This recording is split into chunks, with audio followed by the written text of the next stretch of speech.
Hi, everyone. Welcome to the Joseph James Show. I'm Joseph James, your host. Week after week, we come to you with valuable interviews from the world's most interesting and successful people. Our mission is to build a community of highly skilled and highly intelligent people that learn and work with each other for the betterment of one another. In this week's episode, we have a special guest, Elizabeth Davis, Kay Crystal Griffin, who is from Colorado Springs, Colorado, and she has a story and business that you all need to know about. What I'd like to do now is just read a little bio clip so you get to know a little bit more about Crystal. Kay Crystal Griffin is a Jesus-loving, sweet tea-drinking Renaissance woman, empowering those around her to walk out their kingdom destiny on a daily basis. Through her company, Kay Crystal Griffin Consulting, Crystal's mission is to activate entrepreneurs with business strategies, kingdom connections, and entrepreneur technology to up-level their business personally and professionally, creating a living legacy of successful kingdom impact. Life happens on the way to destiny, leading Crystal to walk with clients through deployments, life-threatening allergies, autoimmune diseases, cancer, traumatic brain injuries, concussions, marriage difficulties, abuse, PTSD, radioactive attachment disorders, dissociative disorders, generational traumas, and all the things that go bump in the night and have influenced Crystal's life directly as well. Crystal is a dual certified inner healing practitioner, business coach, and challenges consultants to help other kingdom impact entrepreneurs who want to use virtual events to advance their reach. Crystal and her beautifully creative, humorous, horse-loving teen daughter make their home in the Rockies. Well, what I'd like to let the audience know is we have the interview will be in 3 parts. We'll get to know Crystal's early childhood, her early business experiences, and then we'll talk about what Crystal is doing for the community currently. So here we go. How are you doing today, Crystal? I'm great. Thank you so much for having me today. Oh, it's my pleasure. We always like interesting people on the show to help others. So we'll begin the interview. Crystal's going to tell us a little bit about how she came into this world and her early experiences, if you like. Well, I actually am a living miracle. I should not be here at all. My parents had a really difficult time, not only conceiving, but having children.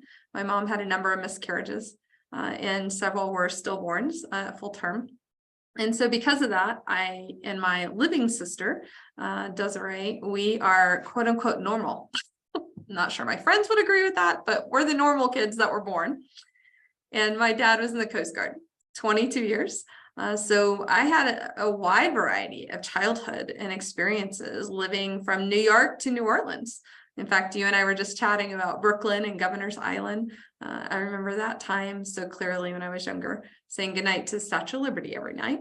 But I also got to do that in New Orleans, and as well as Hollywood, Florida, and Savannah, Georgia, and a number of other places. So I have always enjoyed moving and traveling and getting to see new places. So that's a big part of my childhood, is always being on the go. That's for sure.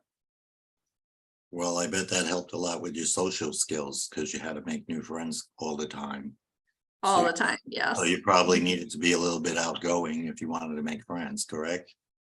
Correct. And I do think that has been a huge strength for me in public speaking as well as training, and then also getting to know other people. You could drop me in a city and I will probably walk out with 4 or 5 friends. I kind of feel the same way about myself. I was never shy to move to a new city, and people would say, but you don't know anybody there. I said, so you'll make friends. I mean, people are people. You get along, you get along. That's how it worked for me. So, looking back, did you have any like any traumatic experiences that you that followed you into your adulthood, or was everything happy-go-lucky? I would tell you my childhood was pretty good. I do have something called osteogenesis imperfecta. I have what's used to be called level 1. They now have a variety of levels to it, but I broke a lot of bones because of that. So every summer I tended to be in a cast. So for some people that might be a little traumatic. For me, it was, okay, which part of the body is going to have a cast this year? In random ways that I would break bones, like falling off a big wheel. If you remember those, you and I look around the same age, and the big wheel, or jumping off things, jumping off slides the backwards way instead of sliding down. I was a very active child. So we had a lot of fun, and it would have been nice to have those 3D casts back when I was growing up, because then I could have kept swimming. I loved swimming. I ruined many casts because You I have a loved pretty good attitude about all of that. Is that a kind of I never heard of it before, but is it, would you consider it a rare disease? It absolutely is, yes. And in fact, I think it was Samuel L. Jackson did a movie called Shattered, and it's about him in a wheelchair. And for a lot of people on that particular spectrum of that disease, if you even hit their finger, if you're on the high end of it, it would break the finger. For me, it was more about my growth plates in random ways that they would not disintegrate, but they would definitely break through. So, I've broke my foot walking, each foot at least once, just walking. And I happened to go to a PT recently in the last couple of years, and he ordered an MRI of my feet, and he comes back, he goes, are you like in a car accident or something? I'm like, well, I've been in a couple of those. Why? And he goes, no, like something that would crush your feet. I'm like, no, not that I'm aware of.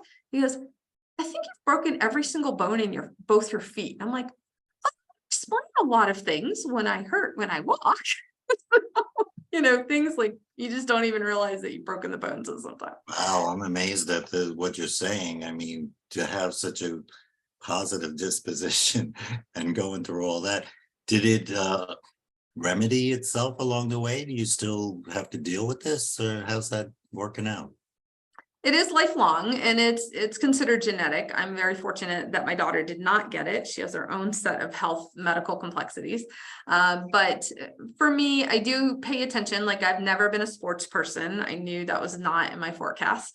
And so I know my limitations. I know my boundaries. Yesterday alone, I went on a little walk with somebody, and the hills were a little too much for me. And I just looked at her. I'm like, I think we're going to have to find flatter ground next time that we do this. So you just live with your boundaries and you keep on going. And I love yours. That's for life. It's great. It's really good.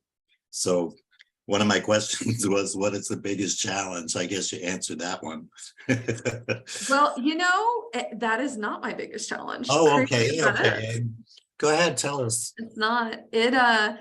In 94, I had just gotten married, just graduated from college, and I was in a car accident, and I had a traumatic brain injury. And in 94, they didn't know nearly what they know now about traumatic brain injuries.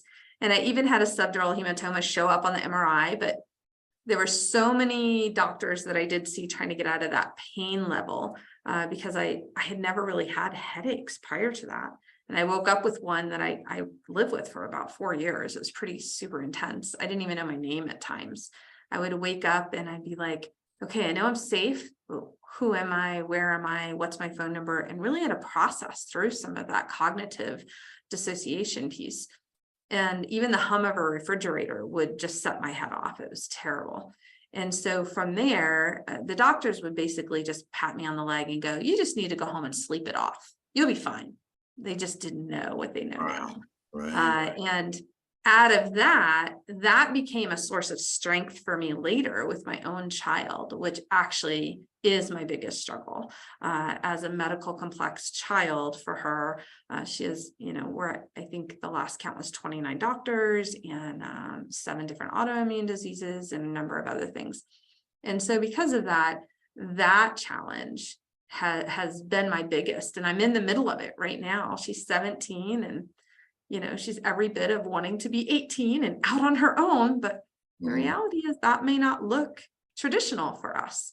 And so that's the struggle right now, is finding that balance of giving her the freedom, supporting her as much as I need to in the medical, but walking that out full time every day. So.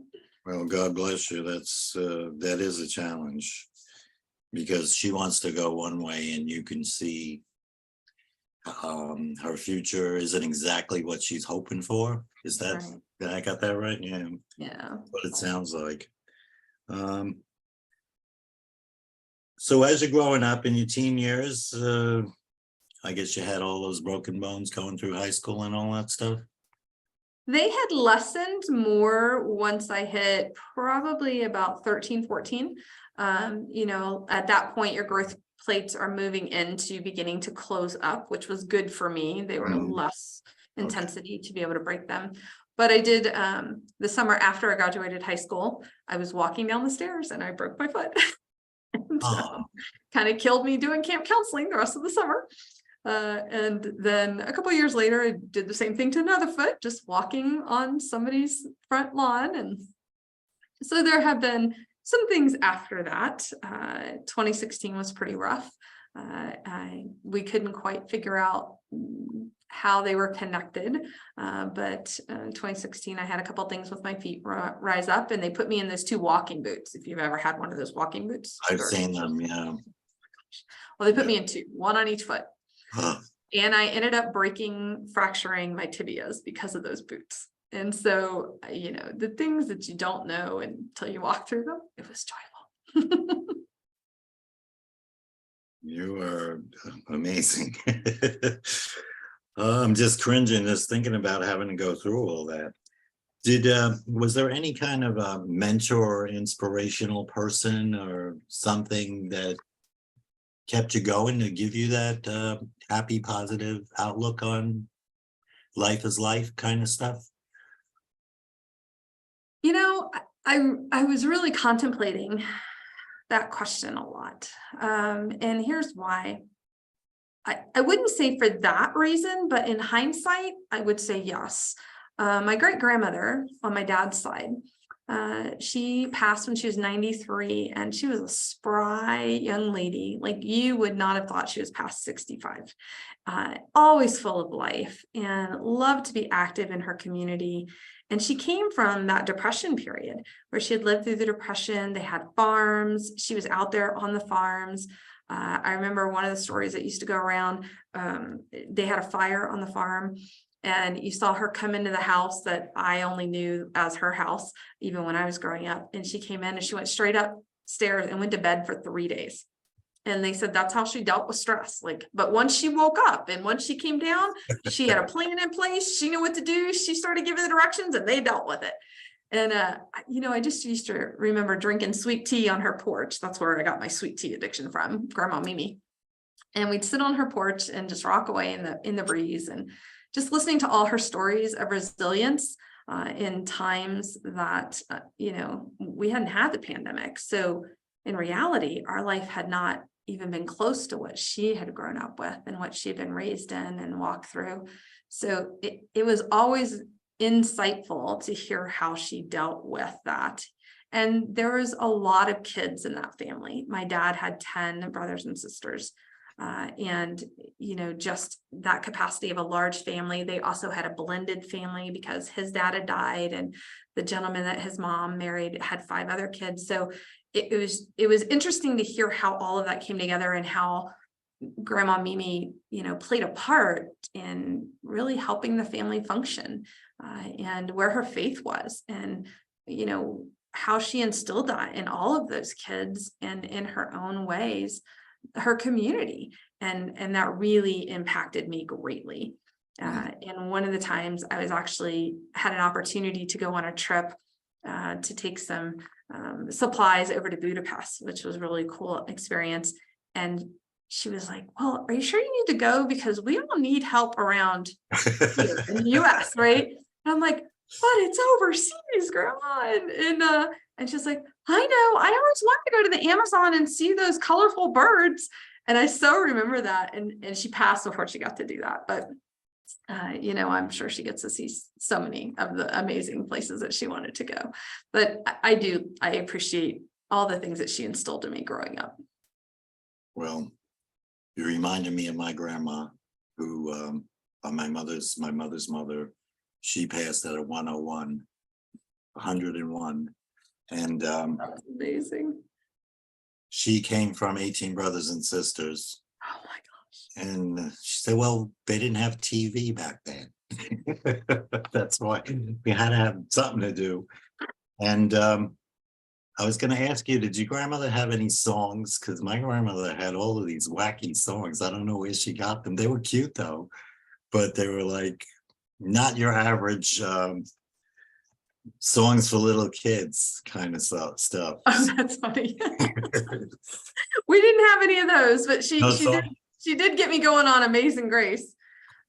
I will tell you, my other grandmother, though, my mom's mother, she had the one, Daisy, Daisy, give me your answer due, right? So that's kind of a wacky song if you actually think about the lyrics.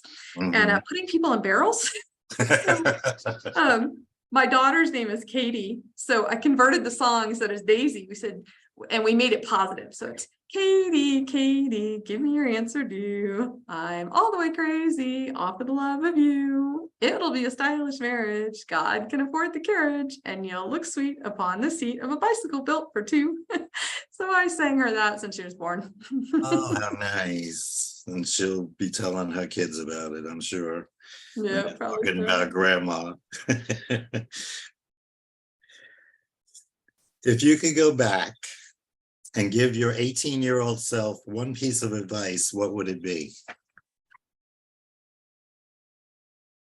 I'm gonna see you're 18 and raise you to 22. How about that? Oh, that's close enough. So at 22, when I had that car accident, several very key things happened in my newly formed marriage that in hindsight, I would say to anyone and everyone, your worth is not determined by anyone or anything on this planet. And we get so caught up in wanting to be accepted by other people. And even those that we love and our spouses and our family, and we miss the fact we're already accepted. We're already loved. We were created as masterpieces. We're just all work in progress. We're not perfect. We're becoming. And at 22, I didn't realize that. And I thought I was tied into this person I had married. And then I was tied into so many twisted things that I had been taught along the way of you can't get divorced and it doesn't matter what they do. And I had to learn a lot of hard lessons along the way to undo some of that, that I had kind of been brainwashed with along the way, and to understanding that my worth is determined by my creator. And God sees me as royal and a masterpiece, and he sees each person that's listening to this broadcast as such as well. And he sees what you are worth, and it is priceless, absolutely priceless. And I do wish I had understood that better at a younger age. Well, it's all part of our learning curve. I totally agree with what you're saying. And my practice as a mindset coach is to remind people that all of your beliefs and values are implanted in your subconscious mind by the age of 7 years old. And you go happily along the way through your teens and 20s and 30s, wherever you're going. And when you're making a decision, all of those thoughts and things that are in your subconscious are still there telling you, you can't do that. you'll never be successful. Just holding you back, limiting beliefs, which you seem to have worked through, because a lot of people don't realize that they have another voice inside their head telling them they can't do stuff. And what I've come to learn is I come first. I have to take care of myself first. And it doesn't mean I'm selfish or anything. It just Correct. means I could give a lot more out to the community if I'm taking care of myself and love myself and practice the values and beliefs that are my authentic person of who I really am. So I commend you. I guess you, along the way, I don't know what age bracket you started figuring out that you don't have to go along with the crowd and the Joneses and all that stuff that to make yourself feel worth anything in this world. I guess your belief in Jesus probably helped a lot. It gave you, a foundation to work with, because there's a lot of people don't have a foundation, especially nowadays. It's a sorry state in a lot of things I see and read, but there's always hope. There's always hope. And I'm sure you're doing a wonderful job, with all the things you're involved with, lifting people up a little bit. So that was good to hear that. So, I have well, I should probably start asking you how you got involved with businesses and working and employment. Maybe your first job, and then as you moved along, some of those experiences would be nice to listen to. My very first one was actually at a grocery store, but I realized pretty quickly that was not my gig. And I moved across the strip mall to the pizza joint. Oh, And that was at 16. And that's where I really kind of learned that I had some leadership skills. They were leaving me the store and I was running it as a manager, although I couldn't have that title till I was 18. But that really taught me a lot of skills of what I had the capacity to do that I hadn't seen before. And I really attribute a lot of those leadership skills to my mom and my dad. My dad, even though he was in the Coast Guard for so long, he actually was a trailblazer in the Coast Guard. You had this unique opportunity to start off with what's called enlisted and then go through a 3 to 4 year period of what's called JG and then go into officer. They don't have that anymore, but he did that. And so as that entrepreneurial spirit of seeing this goal that he wanted to attain, and he found a way to do it. And then outside that, he's been in real estate for ever since 94, and in the top 1%. He's with one of the big brands. He's been in one of the top 1% and owns his own, and he's a broker. And my mom, along the same way, was doing Tupperware, was very high up in Tupperware, no matter where we moved. And so I feel like I was gifted some of those leadership skills that I took straight into entrepreneurship, actually. mm-hmm. I went to college and had the brilliant idea of setting up a United Nations for teenagers. That was originally the goal, because I wanted people to understand that our future lies with the teenagers and the visions that they have and how they can impact today's society. And then I got married, so I didn't get a chance to do that.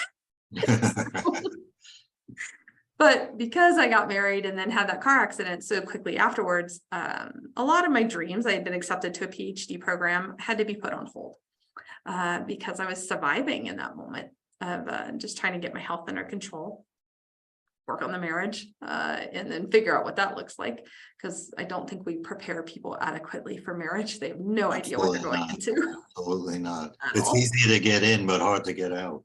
Oh, and then, just to bring two people together. And then, even my daughter and I have a lot of conversations. Well, I think people should just live together for 6 months and see if they want to get married. And I'm like, oh, we have so much growing to do, don't we, dear?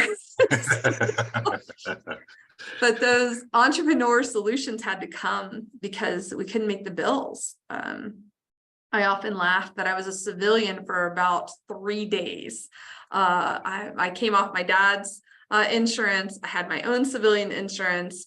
And then this car accident happened. And while I was in the hospital, my insurance lapsed. Like they wouldn't renew me because I was already in the hospital.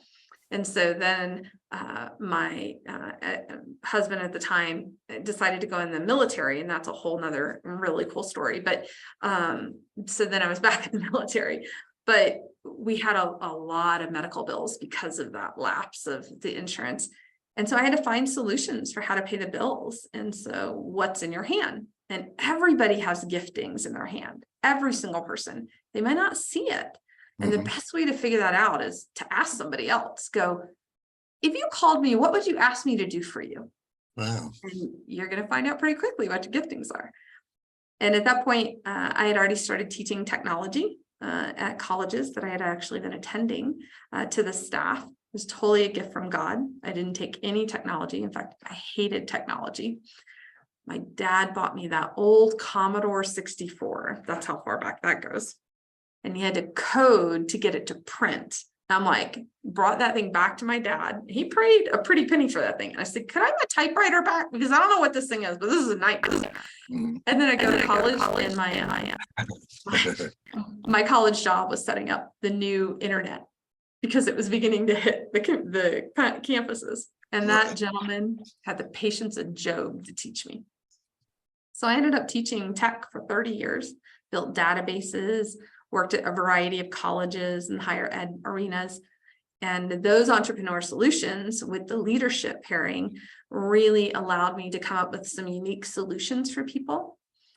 And in that hindsight, I realized I'm really a strategist. I love to put the puzzles together. So if your business isn't going where it needs to go, let's sit down, let's talk. And I get these downloads from the Lord that are just so cool. And I get to ask certain questions for them to get these revelations and to get these light bulbs go off. That's my favorite thing, is when people get the light bulbs, they're like, oh, I can do that. It's like, oh, you got it. Yes, let's do it. So It sounds like you're community organizer. You know how to get people together and come up with unique ideas that need work, where you can be helping other people. So you've been doing this is what you do nowadays, still, or? it is. It's been through a little rebranding. Your Kingdom Connector was something that came out of the pandemic, actually, where I was, even in the pandemic, connecting people with resources and technology and tools to help their businesses move forward in the pandemic. And so my main focus is really to help Medical Mom Warriors. That was an organization I started in 2020 due to my own life of what was happening with my kid and myself, and realizing they need to make money from a waiting room, really, because they're so busy caregiving.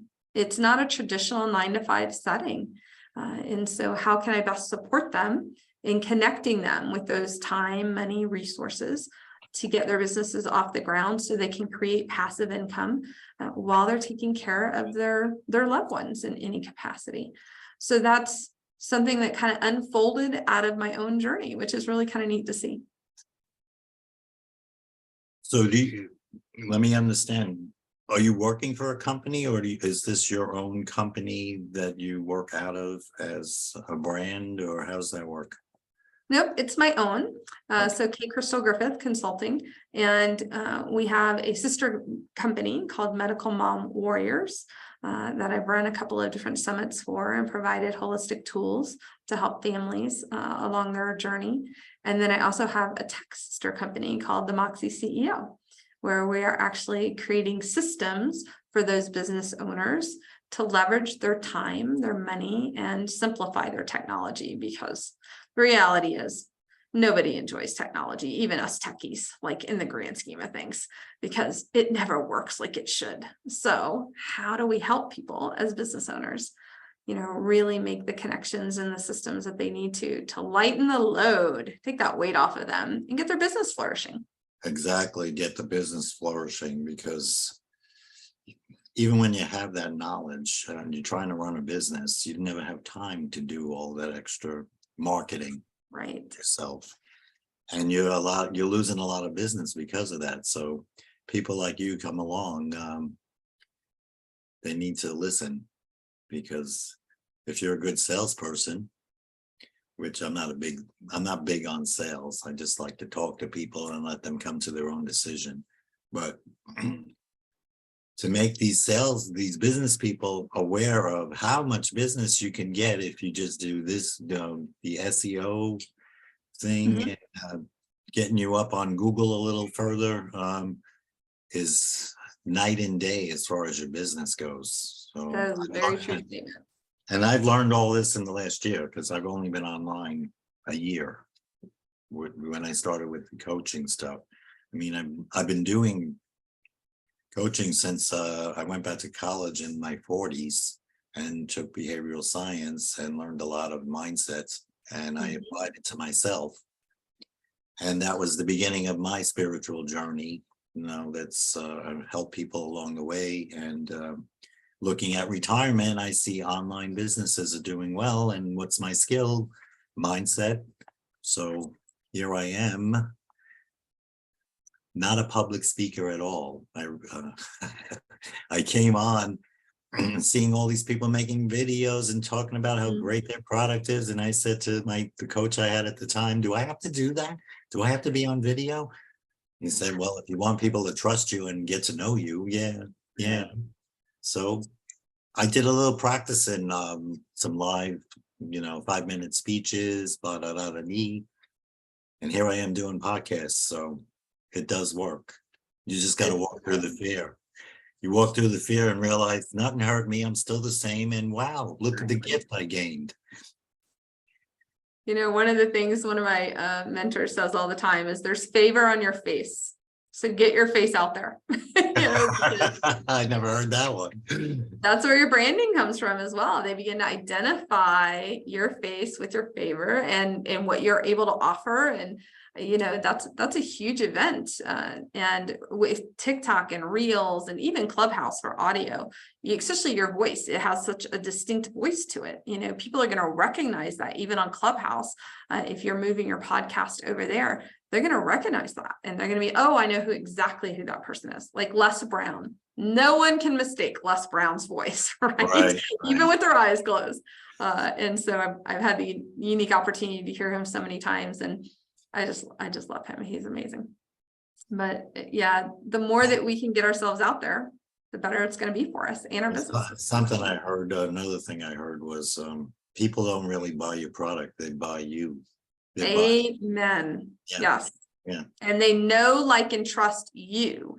That's why, challenges as a virtual event, where you have a 3 or 5 day event, even a summit, because they're beginning to get to know you, your personality, how they're going to interact with you. They're going to get to hear your morals and your values. They're going to get to understand the culture that you're establishing as who you are. And one of the things that's super important to me is integrity, because of what I came out of with my marriage. And so when I say to people, the things that I'm going to be able to do for you, and I say that in complete authenticity, because if I don't meet those, then I have only become what I just left. And I want nothing to do with that. I want to create a branding that they have no doubt I'm going to get them something professional. I'm going to over deliver for them, and I'm going to get them where they need to go. And so that promise that you make when you're meeting with people, even in having a conversation like today, the conversation that we're having, and what you're bringing to the table is that culture. They're hearing that through your podcast, and that's how they're know, like, and trust you even more, and it goes to a deeper level. Yeah, well, that's kind of how I do it. There's certain people I like to listen to, and I appreciate what they have to say, and there's others, as soon as I see them, I turn the channel or the radio or whatever, wherever they're at, because don't want to be affiliated with it. Right. So, yeah. So we all do it. So I guess the mission of you start your company with a mission of what you just kind of explained, with your integrity and what you're going to give them, because people talk, So if you're delivering a great product, they're going to tell their neighbors, their friends, their relatives, Exactly. and there's your referrals. So that'll keep you going. I tried to build a website for 5 years and God's kept telling me, nope, don't build it yet. I'm like, Lord, you told me to do this business and I can't have a website. I'm like, how am I supposed to put this out there? And he goes, it'll come. And it never failed. The word of mouth referrals always came. It was amazing. And then all of a sudden out of the blue goes, okay, build a website. I'm like, really? Are you sure? Am I hearing you right? Like I can build a website. And then, no joke, I paid somebody to build that silly website because even as a techie, there are things that you like in tech and there are things that you don't like in tech. Mhm. And I'm like, we're going to pay somebody to do this. I know how to do it, but we're just going to pay somebody, right? I'm going to focus over here and do a couple other things. And I paid them, and it was a terrible website, and I had to rebuild it. And I'm like, Lord, you told me to build like I could do it. And he goes, yeah, I told you to do it. I'm like, that's not nice. That's not nice. Like, yes, it was quite funny. Well, since you're a techie,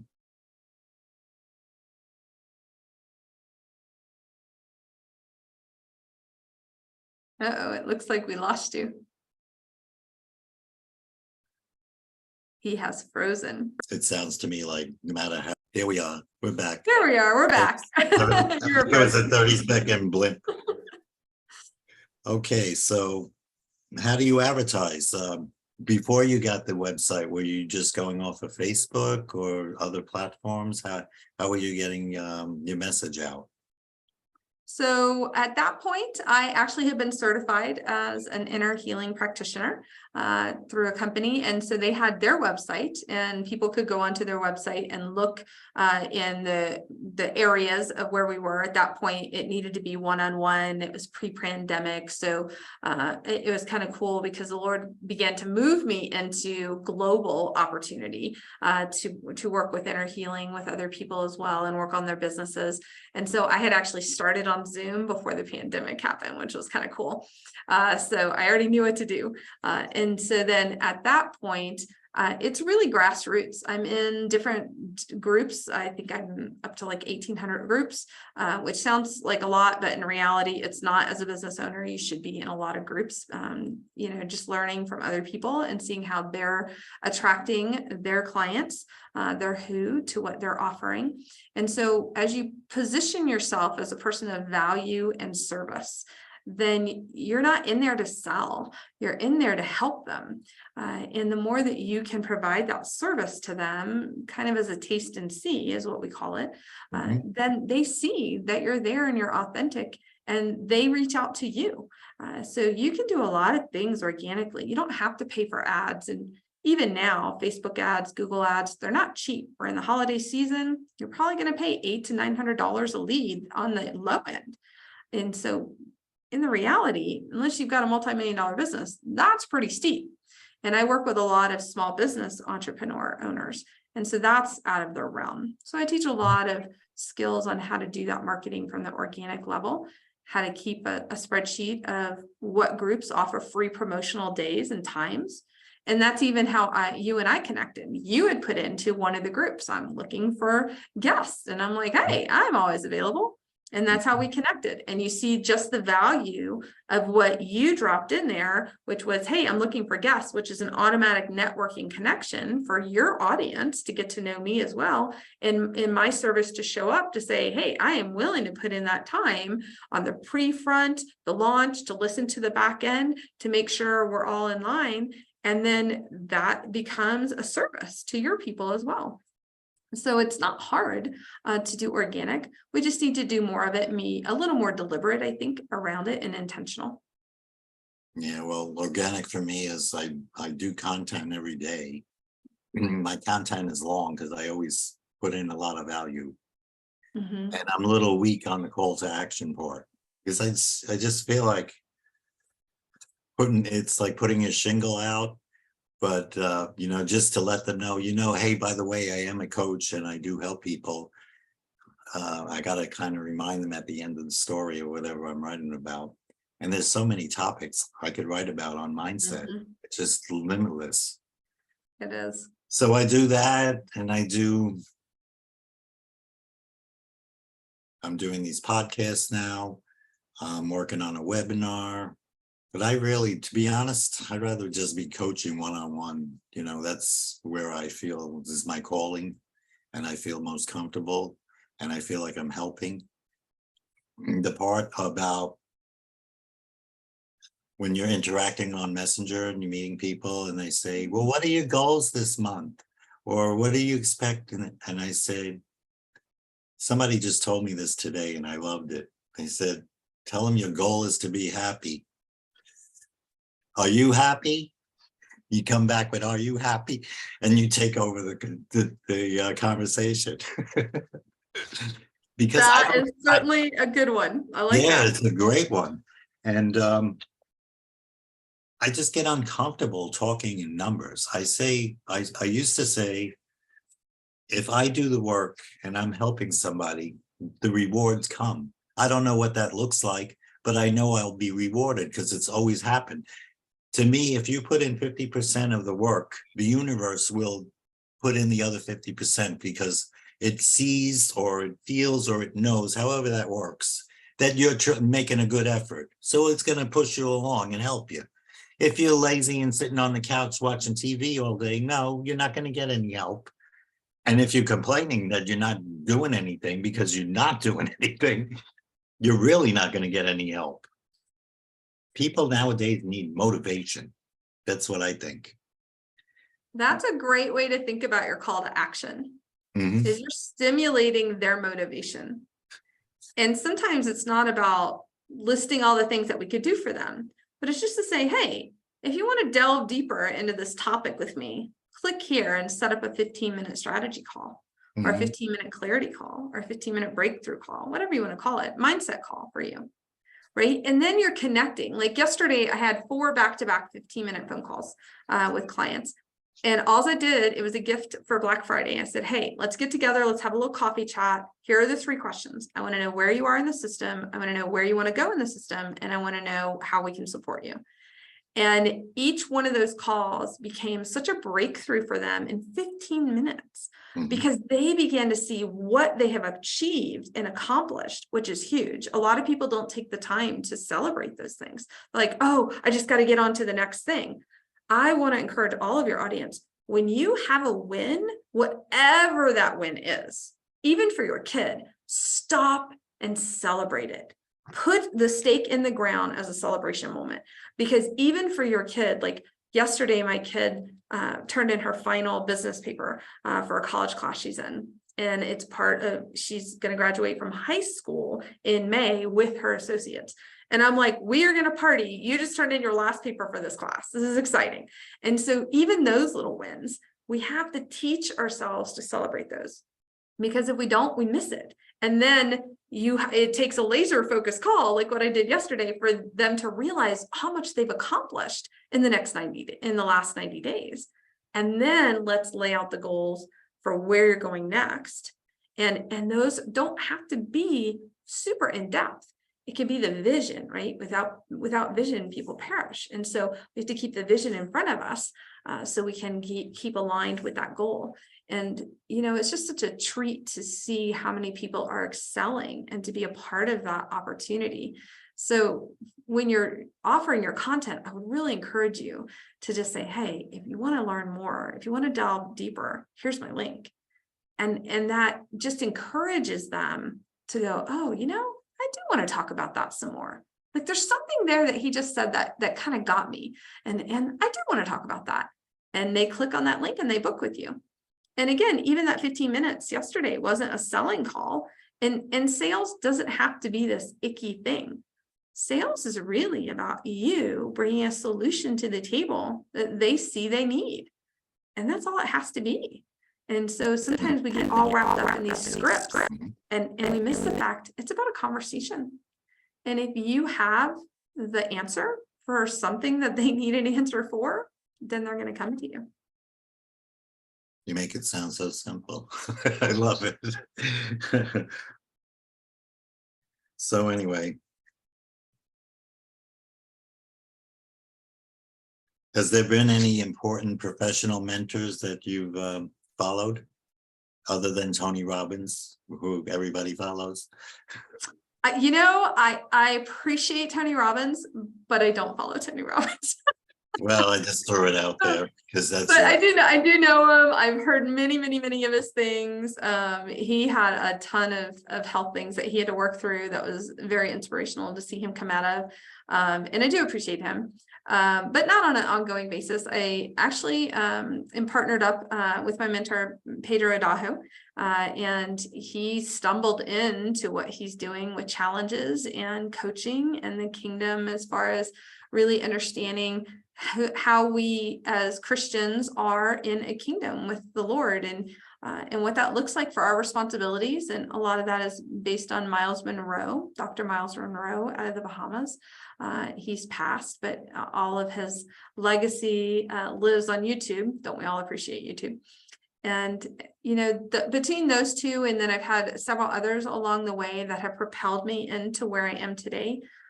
But ultimately, I think it's really my mom and dad when I come down to it, because had I not had that growing up and seen what that looks like, that my dad was willing to do whatever it took. He was chopping wood. I was shrimping on a boat with him on downtimes to not just get ends to meet, but to live a life of comfortable means. I think when we look back, there are people along the way that may not be the $1 million coaches that are the most important, but it's the ones that you encounter along the way that really shape your life the most in those formative years. kind of like having a good teacher in school that you always remember, the one teacher. Absolutely. Yeah. And the thing with your mom and dad, the expression about surrounding yourself with successful people, they were successful people, and you were picking up. If you surround yourself with people that don't do anything and are lazy, you end up becoming lazy. So attribute it to their being successful parents. Even though they're your parents, you were inhaling the fumes of success, and it was passed on. You couldn't help but become successful yourself. That's how I see it anyway. Absolutely. I think you're spot on. Okay, so now that we're coming to the end of this, is there any one question you wished I'd asked, and how would you have answered it? There are so many questions that can be asked. Instead, I would like to request some help. How about that? Could I do that instead? Sure, put it out there. So I'm working on a little project that I started last year and the year before, that we talk about miracles that have inspired businesses. And so I actually have 12 people that we're about to put into an anthology book, and I would love to replicate this. So I would love to hear from your audience if they have experienced a miracle in any form or fashion. And those miracles range. Like, there's been days where a miracle was a check that showed up to my mailbox. And then there have been days where I've been physically healed. My child is a living miracle. I wasn't able to conceive, and yet I did. And so we have scientific proof of how all that happened. And so miracles can look at such a wide variety of ranges, but I would love to hear from your audience about those miracles that they've experienced along the way, and especially if they've led to a business and how that came to be. One of the examples would be the couple that figured out Alonzo's oil and how that helped their son, and had their dad not just worked in a garage to figure out how to get this oil extracted to help his son, it never would have happened. And how many millions of people have been impacted by that miracle, and it turned into a business. And so I love those stories. I think they're so full of hope and excitement and truth for those that are along the path going, I don't know if this is going to work. And I want to encourage them that it will. So if you guys have those miracles and you have a business that's come out of something like that, I'd love to hear about it. So definitely reach out to me at yourkingdomconnector.com and set up a 15-minute chat with me. I'd love to hear more about your story and see if it's a fit. So. Well, that's what I was just going to ask you, if you can tell us where to reach you. So Is that the only site you have, or is there anything else you want to put up there? Actually, kcrystalgriffith.com actually goes to the same link, and yourkingdomconnector.com. And that's just my scheduler, because I really want to be able to communicate and chat with you guys, just like we've been chatting today, and hear more about your stories.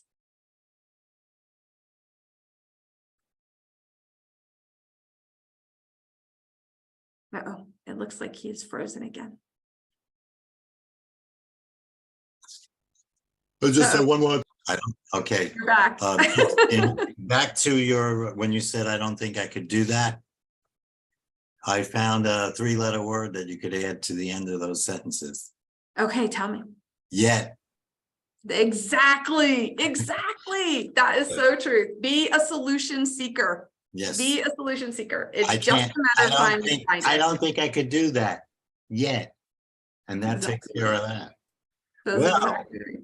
this has been a very exciting episode. And it's been a joy to experience. And thank you, Crystal, for joining us today. We would My like to invite you back for a future interview as well. With that said, this is Joseph James with the Joseph James Show. Be sure to follow us, and we will see you in the next episode. Thank you so much. Thank you.